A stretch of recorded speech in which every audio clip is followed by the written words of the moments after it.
a promise to end incremental change when it comes to combating anti-black racism in Toronto's police force. That was the promise made by Toronto Police Chief Mark Saunders as he addressed several current events today, both here and south of the border, saying big change is coming. We will listen. We will continue through words and actions to help restore any public trust that is fractured, especially when it comes to anti-black racism.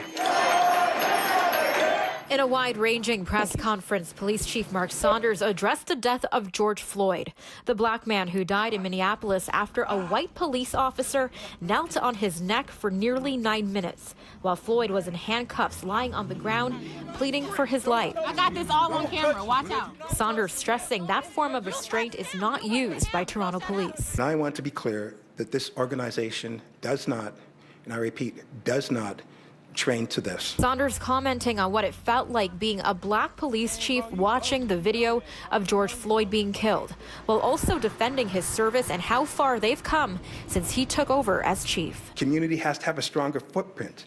We have to change our training processes collectively. And these are things that in the seat I have done. The remarks also come as the province's police watchdog, the SIU, continues its investigation in the death of 29-year-old Regis Korchinski-Paquette, who fell to her death from a High Park building while in the presence of police. The chief emphasizing the importance of body-worn cameras for officers in Toronto.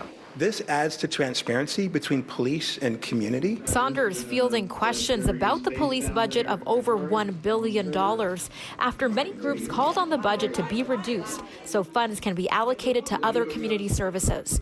The chief saying that budget should stay as is. Right now, we've got a responsibility, we've got a role, and that role is to keep the community safe. Now we need other agencies to help offload those responsibilities of helping the at-risk, of helping the high-risk.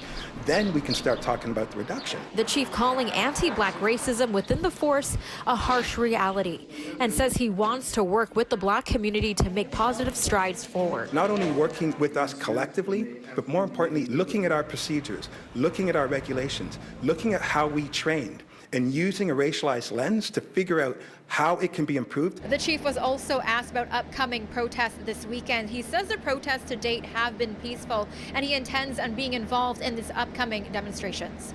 Melissa Nakhavoly, City News.